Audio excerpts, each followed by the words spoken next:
Tamil junior மே 1980. Get ready. 10 seconds. 5 seconds. Start. மாண்புமிகு சட்டமன்ற தலைவர் அவர்களே, ஆளுநர் உரையின் மீது ஒரு சில வார்த்தைகள் சொல்வதற்கு அனுமதி கொடுத்தமைக்கு நன்றி தெரிவித்துக் கொள்கிறேன். நம் மாநிலத்தில் நாம் உணவு உற்பத்தியில் தன்னிறைவு பெற்றுள்ளோம் என்ற கருத்து ஆளுநர் உரையில் காணப்படுகிறது. இந்த தருணத்தில் வேளாண்மையை பற்றி நான் ஒரு சில கருத்துக்களை சொல்ல விரும்புகிறேன்.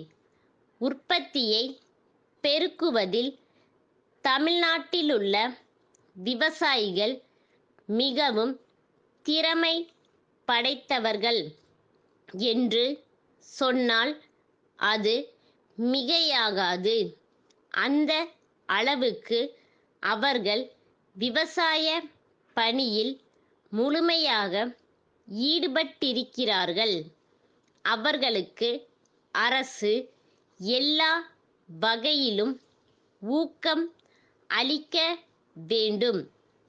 அவர்களுக்கு தேவையான உரம், பூச்சிக்கொல்லி மருந்துகள் முதலியவை உரிய நேரத்தில் குறைந்த விலையில் கிடைக்க ஏற்பாடுகள் செய்யப்பட வேண்டும்.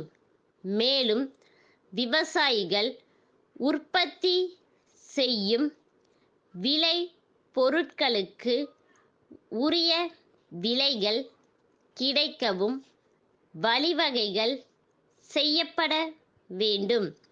அதே நேரத்தில் விவசாயிகளல்லாத மற்ற பிரிவினர் விலைவாசி ஏற்றத்தினால் பாதிக்கப்படாதவாறும் அரசு பார்த்துக்கொள்ள வேண்டுமென்று கேட்டுக்கொள்கிறேன்.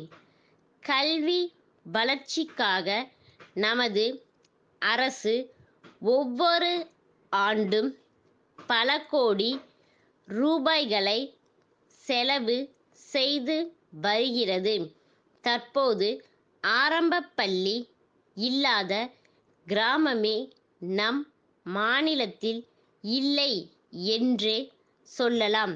ஆனால் ஒரு சில கிராமங்களில் உள்ள பள்ளிகள் போதுமான இடவசதி இன்றி இயங்கிக் கொண்டிருக்கின்றன.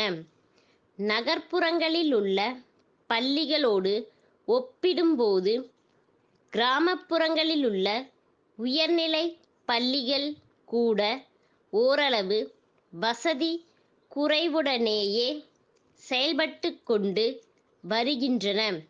ஆகவே பள்ளிகளில் வசதிகளை பெருக்குவதற்கும் கல்வியின் தரத்தை உயர்த்துவதற்கும் அரசு தன்னுடைய திட்டங்களில் முதலிடம் தர வேண்டும். நகர்ப்புறங்களில் வேலை வாய்ப்பை தேடி வருவோரின் தொகை நாளுக்கு நாள் அதிகரித்து கொண்டே வருகிறது. அரசு தொழில் வளர்ச்சியில் காட்டும் ஆர்வத்தினால் நகரங்களை சுற்றிலும் பல புதிய தொழிற்சாலைகள் ஏற்பட்டு வருகின்றன. இதனால் நகரங்களில் மிகுந்த மக்கள் பெருக்கம் ஏற்பட வாய்ப்பு இருக்கிறது. ஆகவே நகரங்களில் வாழும் மக்களுக்கு தேவையான குடியிருப்பு வசதி, சுகாதார வசதிகள் ஆகியவற்றை செய்து கொடுப்பதில் அரசு கண்ணும் கருத்துமாக இருக்க வேண்டும். போக்குவரத்து நெரிசலை தவிர்க்க நகரங்களில் அதிக அளவில் பேருந்துகள் விடப்பட வேண்டும் என்ற கோரிக்கையை அனைவரின் சார்பாக இங்கே நான் வைக்க விரும்புகிறேன். சென்னை காந்தி நகரிலுள்ள பாலாஜி நிறுவனத்தார், சேலம் அரசு ஊழியர் வீடு கட்டும் கூட்டுறவு சங்கத்தின் செயலாளருக்கு எழுதிய கடிதம். அன்புடையீர், தமிழ்நாட்டிலுள்ள கட்டிடக்கலையில் நீண்ட அனுபவமும் சிறந்த தொழில் நுணுக்க திறமும் கொண்ட சில நிறுவனங்களில் எங்கள் நிறுவனமும் ஒன்றாகும். கடந்த 10 ஆண்டுகளாக பல்வேறு துறையினருக்காக மிக நல்ல முறையில் கட்டிடங்களை கட்டி கொடுத்து வருகிறோம்.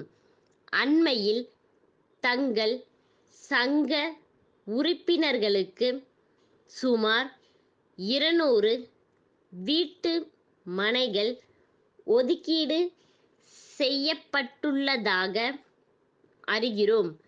வீடுகளை அவர்களே கட்டிக்கொள்வதிலுள்ள சிரமமும் அதிக செலவும் தாங்கள் அறிந்ததே.